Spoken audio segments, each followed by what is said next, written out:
Bollywood silver screen presenting attack on Titan. कहानी की शुरुआत में दिखाया जाता है कि धरती पर बड़े बड़े टाइटन्स ने हमला किया, जिस वजह से धरती की लगभग पूरी आबादी खत्म हो गई। जो बचे हुए इंसान होते हैं वो अपने आप को बचाने के लिए ऊंची ऊंची दीवारें खड़ी कर देते हैं ताकि टाइटन्स दीवार के दूसरी तरफ ना आ पाए, और इसी तरह से कई साल बीत जाते हैं। 100 साल बाद दिखाया जाता है कि अब इंसान टाइटन्स को भूल चुके हैं, लेकिन आज भी दीवारों की दूसरी तरफ जाने की किसी को भी इजाजत नहीं है। दीवार के अंदर जितने भी लोग रहते हैं इन्हें 3 अलग अलग भागों में बांट दिया गया है। सबसे पहले आता है वो तबका जो अमीर है, जो इस पूरे के पूरे शहर पर रूल करता है। दूसरे वर्ग में इंडस्ट्रियल्स रहते हैं जहाँ पर बड़ी बड़ी फैक्ट्रीज हैं, और तीसरे वर्ग में वो लोग रहते हैं जो खेती करते हैं। इन तीनों वर्गों के लोगों को जो अलग अलग एरियाज में रहते हैं इन्हें खास हिदायत होती है कि ये एक एरिया से दूसरे एरिया में नहीं जा सकते। अब जो कृषि वर्ग होता है, जो एरिया नंबर 3 में रहता है, यहीं पर हरुमा नाम का एक लड़का रहता है जो बहुत बहादुर होता है, और वो टाइटन्स पर विश्वास नहीं रखता, और उसका सपना होता है कि एक दिन वो दीवार के दूसरी तरफ जाकर उस दुनिया को भी देखेगा। वो अपने दोस्तों से इस बात को शेयर करता है, और एक दिन जब उसे मौका मिलता है तो वो अपने दोस्तों के साथ दीवार के पास चला जाता है।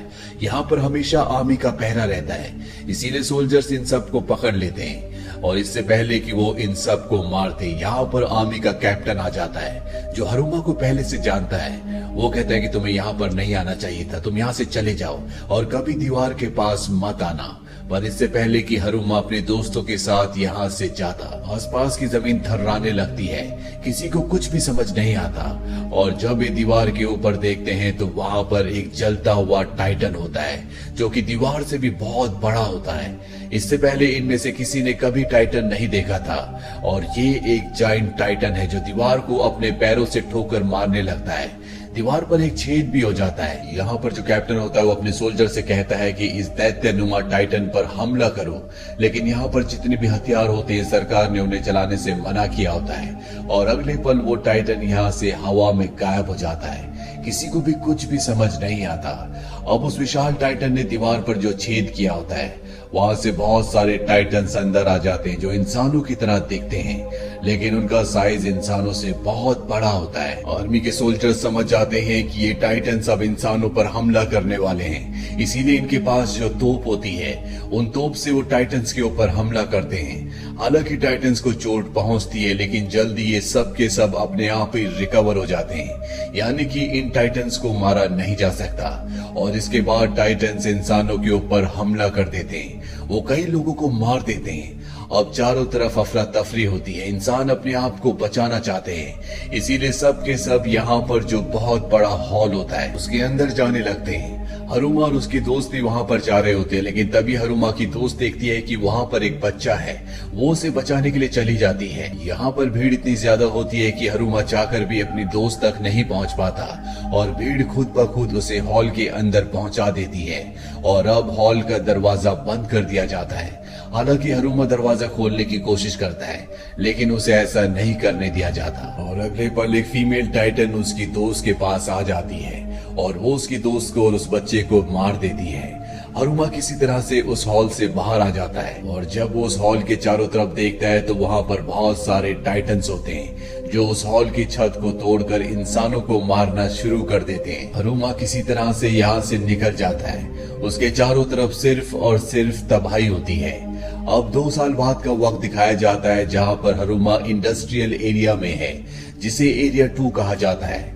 दरअसल यहाँ की दीवारें बहुत ऊंची और बहुत ज्यादा मजबूत थी, इसीलिए टाइटन्स यहाँ तक नहीं पहुंच पाए होते। इसीलिए जितने भी बचे हुए लोग थे वो सब की सब एरिया 2 में यानी कि इंडस्ट्रियल एरिया में आ चुके हैं, लेकिन यहाँ आने के बाद भी इन लोगों की हालत बहुत ज्यादा खराब होती है, क्योंकि यहाँ पर आबादी बहुत ज्यादा है। इन्हें ना तो यहाँ पर पर्याप्त खाना और ना ही पर्याप्त पानी मिलता है, और अगर ये जिंदा रहना चाहते हैं, भरपेट खाना खाना चाहते हैं, तो इन्हें अपने एरिया को, जिसे एरिया 3 कहा जाता है, जहाँ पर सबसे निचले वर्ग के लोग रहा करते थे, जहाँ अब टाइटन्स का कब्जा है, उस एरिया को टाइटन्स के कब्जे से छुड़ाना होगा। इसीलिए यहाँ पर आर्मी की एक टीम बनाई जाती है जो कि टाइटन से लड़कर उस एरिया को पूरी तरह से टाइटन से मुक्त करेंगे, और इस टीम में हरुमा भी होता है। दरअसल टाइटन्स ने उसकी दोस्त को मार दिया था और अब वो अपनी दोस्त की मौत का बदला लेना चाहता है। अब कमांडर सभी सोल्जर से कहता है कि एरिया नंबर 3 में जिस होल से सब के सब टाइटन्स अंदर आए थे, उस होल को हमें बंद करना होगा।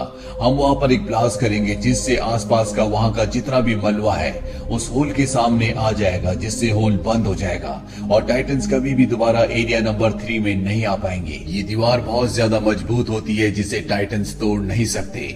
यहाँ पर इन्हें ये भी पता चल चुका होता है कि टाइटन्स को कैसे मारा जा सकता है। दरअसल अगर पीछे से उनकी गर्दन पर वार किया जाए तो टाइटन्स मारे जाएंगे और दोबारा जिंदा नहीं होंगे।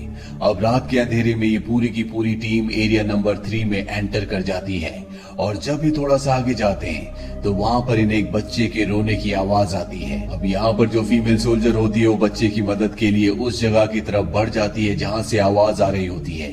अरुमा भी उसके पीछे पीछे चला जाता है और जब ये उस बच्चे तक पहुँचते हैं तो ये देखते हैं कि ये इंसान का नहीं बल्कि टाइटन्स का बच्चा है जो कि बहुत ही विशाल होता है। वो ऊपर से नीचे गिर जाता है, वो जोर जोर से रोने लगता है जिस वजह से सारे टाइटन्स जाग जाते हैं और वो अरुमा और उस फीमेल सोल्जर के पीछे पड़ जाते हैं। अब यहाँ पर जो कमांडर होता है वो अपनी पूरी सेना के साथ बारूद असला लेकर यहाँ से निकल जाता है और यहाँ पर अरुमा, फीमेल सोल्जर और बाकी के जो सिपाही होते हैं उनके पीछे टाइटन्स पड़ जाते हैं। वो सबको घेर लेते हैं और इससे पहले कि वो अरुमा को और फीमेल सोल्जर को मार दे, यहाँ पर अरुमा की वही दोस्त जो आज से 2 साल पहले बच्ची को बचाने की वजह से हॉल के अंदर नहीं गई थी, जिसके बारे में अरुमा को लगता था कि वो मारी गई, वो आज भी जिंदा होती है।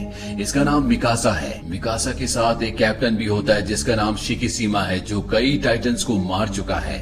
वो यहाँ पर कई टाइटन्स को मार देता है और इन सब को इस जगह से बचाकर निकाल लेता है। लेकिन मिकासा अपने दोस्त अरुमा को देखकर खुश नहीं होती, उसकी आंखों में गुस्सा होता है। दरअसल आज से कई साल पहले जब उसे टाइटन ने निगल लिया था तो शिकिसीमा ने ही उसे बचाया था और उसे टाइटन से लड़ना सिखाया। उसने बताया कि टाइटन से डरना नहीं है, डर ही तुम्हारा सबसे बड़ा दुश्मन है। तुम्हें अपने गुस्से को टाइटन्स के खिलाफ इस्तेमाल करना होगा। अब यहाँ पर कमांडर भी आ जाता है और वो इन सबको सफाई देते हुए कहता है कि मैं अपने हथियारों को नहीं खोना चाहता था, इसीलिए मुझे यहाँ से जाना पड़ा। और अब इनके पास जो एक्सप्लोसिव होता है उसे ये गाड़ियों में लोड करना शुरू कर देते हैं और इससे पहले कि ये वॉल के लिए निकलते हैं यहाँ पर 2 बड़े बड़े टाइटन्स आ जाते हैं जो इनके ऊपर हमला कर देते हैं। वो 2 लोगों को मार भी देते हैं और तभी इनकी एक्सप्लोसिव से भरी हुई गाड़ी को यहाँ से कोई चुरा कर ले जाने लगता है। यहाँ पर एक लेडी होती है जिसके पति को टाइटन ने मारा था। एक्सप्लोसिव की गाड़ी को उस आदमी से छीन कर टाइटन्स के बीचों बीच ले जाती है और एक बहुत बड़ा ब्लास्ट करती है जिससे कई टाइटन्स जख्मी तो हो जाते हैं लेकिन जल्द ही उनके घाव भर जाते हैं क्योंकि टाइटन्स को मारने के लिए सिर्फ और सिर्फ उनकी गर्दन पर वार करना होता है। कमांडर जब देखता है कि पूरा का पूरा एक्सप्लोसिव अब खत्म हो चुका है तो यहाँ से निकल जाता है और बाकी बचे हुए लोगों को टाइटन्स चारों तरफ से घेर लेते हैं। और तभी अरुमा को शिकिसीमा की बात याद आती है कि टाइटन से लड़ने के लिए अपने गुस्से का इस्तेमाल करना होगा, ना कि उनसे डरना होगा। वो अपने गुस्से का इस्तेमाल करता और टाइटन्स के ऊपर हमला कर देता है। वो कई टाइटन्स को मार देता है लेकिन तभी एक टाइटन उस पर हमला करता है जिससे उसका एक पैर टूट जाता है। वहीं दूसरी तरफ उसके दोस्त को टाइटन पकड़ लेता और अपने मुंह के अंदर डाल लेता है, पर इससे पहले कि टाइटन उसे निगलता, रुमा अपने पैर कट जाने के बाद भी उठता है और वो टाइटन के ऊपर हमला करता है। वो किसी तरह से अपने दोस्त तक पहुंच जाता है जिसे टाइटन निगलने वाला होता है। वो अपने दोस्त को टाइटन के मुंह से निकाल लेता है लेकिन अब उसने अपना एक हाथ भी खो दिया है और टाइटन उसे निगल जाता है। कुछ ही सेकंड्स के बाद वो पाता है कि वो टाइटन के पेट के अंदर है। वहीं बाहर हरुमा की दोस्त मिकासा होती है। जब वो देखती है कि टाइटन ने उसके दोस्त हरुमा को निगल लिया है तो वो उसी टाइटन के ऊपर हमला कर देती है लेकिन जिस फ्लाइंग ऑब्जेक्ट पर वो होती है वो खराब हो जाता है, वो नीचे गिर जाती है और उसके सामने वही टाइटन है जिसने हरुमा को निगला है और अब वो मिकासा को भी खत्म करने वाला है। पर इससे पहले कि वो ऐसा करता उसका पेट फट जाता और उसके अंदर से एक दूसरा टाइटन निकलता है जो बहुत ही खतरनाक होता है, पर वो इंसानों के ऊपर हमला नहीं करता बल्कि वो दूसरे टाइटन्स के ऊपर हमला कर देता है। और जब सब उसे ध्यान से देखते हैं तो ये और कोई नहीं बल्कि हरुमा होता है। हरुमा सभी टाइटन्स को मार देता है पर अब वो खुद भी कमजोर पड़कर जमीन पर गिर जाता है और तभी शिकिसीमा कहता है इसकी गर्दन के पीछे वाले हिस्से को काट दो। मिकासा ऐसा ही करती है, वो उसके गर्दन के पीछे वाले हिस्से को काट देती है और अगले पले देखते हैं कि वहाँ पर हरुमा अपने असली रूप में है। उसने अपना जो हाथ और पैर खोया था अब वो वापस आ चुका है। ऐसा लगता है मानो उसका दोबारा से जन्म हुआ है। वहीं ऊपर से शिकीशिमा सेब खाता हुआ सब कुछ देख रहा होता है। उसके चेहरे पर एक मुस्कुराहट होती है। उसे देखकर ये लग रहा होता है जैसे उसे सब कुछ पहले से पता था कि ये सब होने वाला है। यहाँ से कहानी फ्लैशबैक में जाती है जहाँ पर हरुमा एक छोटा बच्चा होता है। उसके पिता एक वैज्ञानिक होते हैं और वो हरुमा की बॉडी में एक वैक्सीन को इंजेक्ट करते हैं। हालांकि हरुमा की मॉम ऐसा करने से उन्हें मना करती है, पर हरुमा के पिता कहते हैं कि आने वाले वक्त में जब हरुमा बड़ा हो जाएगा तो वो इंसानियत को बचाने के लिए एक बहुत बड़ा रोल प्ले करेगा। तभी यहाँ पर कुछ गवर्नमेंट एम्प्लॉयज आ जाते हैं, यानी कि आर्मी के लोग, और ये सब के सब हरुमा को छुपा देते हैं। गवर्नमेंट को यहाँ पता चल चुका होता है कि हरुमा के पिता यहाँ पर कोई एक्सपेरिमेंट कर रहे हैं और ये वो वक्त होता है जब किसी भी तरह का वैज्ञानिक एक्सपेरिमेंट करना पूरी तरह से बैन होता है। वो हरुमा के पिता के सारे एक्सपेरिमेंट्स को जला देते हैं। उस वक्त हरुमा के पिता के साथ आर्मी के वो कैप्टन भी होते हैं जिन्होंने इस कहानी की शुरुआत में हरुमा और उसके दोस्तों को वॉल के पास बचाया था।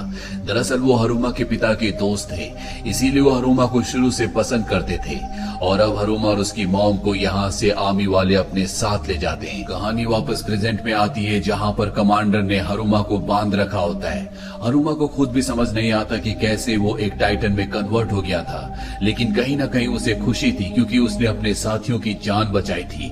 अब कमांडर हरुमा को एक दुश्मन समझता है, उसे सबके लिए खतरा समझता है, इसीलिए वो हरुमा को बांध देता है।